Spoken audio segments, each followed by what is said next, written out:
Hey guys, so here's my little anime arc of how I got started with training and how I got to where I'm at now. So I started training when I was 15 years old. I'm 20 right now.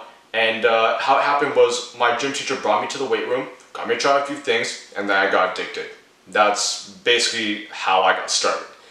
But another reason as to why I got started was because I want to impress girls. Like, every gym bro knows this. They want to impress the girl they like because they're probably hot or thick or both.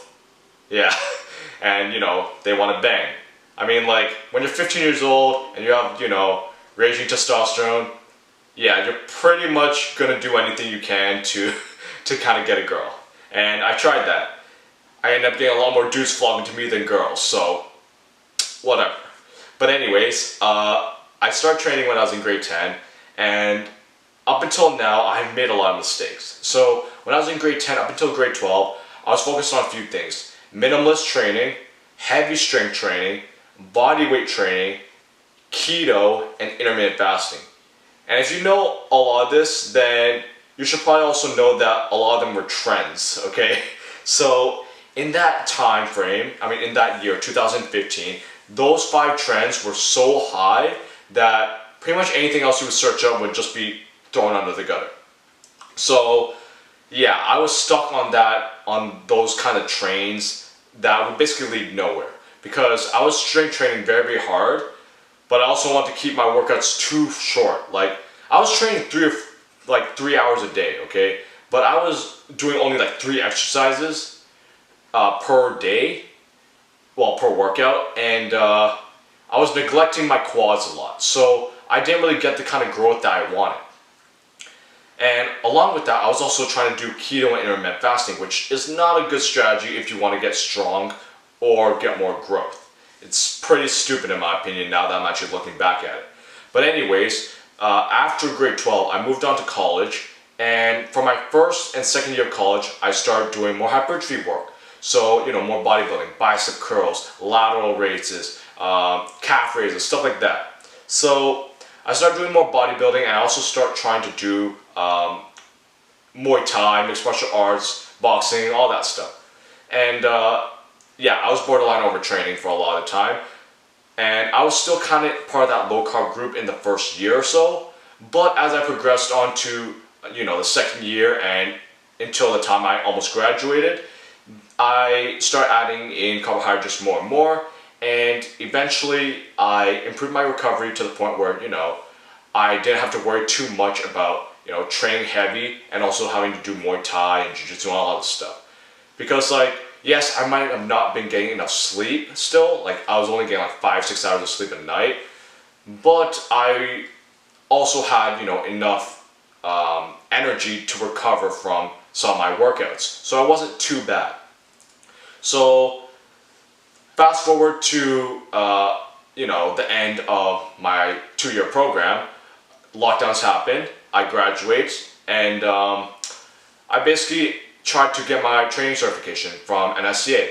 I ended up getting it, but then I suffered an injury because I actually got hit by a pickup truck while I was trying to bike, and I suffered a concussion and a shoulder separation. If you see right here, this bump, this is actually supposed to be connected by a ligament, okay? And it's torn now, so, it's not there anymore. So, yeah, I got 2 injuries, and over the past year or so, I was focusing on rehabbing it. And I actually started rehab in October, and it's still continuing now. I actually have only a few weeks left, well, a few sessions left. So, yeah, everything's pretty much 100%, and I learned a lot from that process. Like, a lot of stuff I can probably apply to training athletes, and also apply to myself when trying to recover from any future injuries. So, yeah, I learned a lot, and the physiotherapy clinic that I went to, great place, because they listened to my requests, they helped me out a lot, and all of them are very nice people. And I'm very, very happy that, I managed to, get this far with their help. Because if I didn't have their help, I wouldn't have gone this far. Simple as that. So if you guys want to check them out, their clinic is called Sporting Edge Physiotherapy, and the physiotherapist that I got treated by is Marvin Benny. So If you want to check them out, go ahead. So yeah, fast forward to today. I'm still a personal trainer. I'm still training people here and there, but it's obviously not much. And I'm starting to realize how limited personal training can be under these kinds of circumstances. So I'm actually trying to get back into school again, and try to become an exercise researcher, because at least with exercise research, you can probably get some government benefits. You can probably not have to worry too much about if it's going to be a stable job or not. It's probably going to be very stable.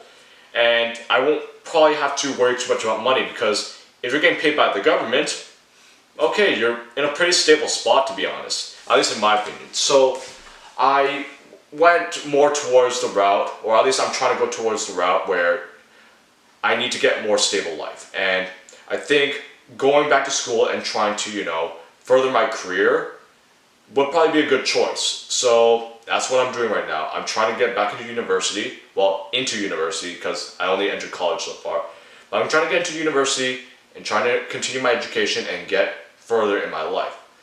So yeah, just to recap on, my mistakes and what I would change if I were to, go back in time, is don't be scared of carbohydrates, okay?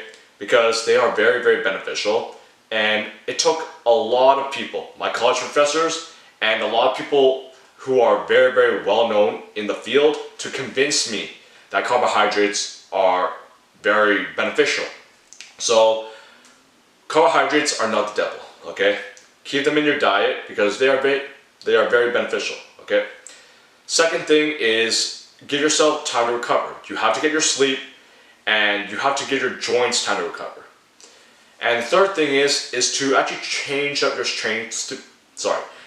to change up your training stimulus once in a while, maybe every few months, instead of, doing one thing for a few years and then doing the next thing for a few years, because I stalled so much because I was so focused on only strength or only hypertrophy. And I didn't really interchange between the two very much. So yeah, that's the video for today. I hope you guys enjoyed it. If you guys have any questions, please let me know in the comments, and I'll probably try my best to answer them, okay? So yeah, that's it. Take care. Enjoy.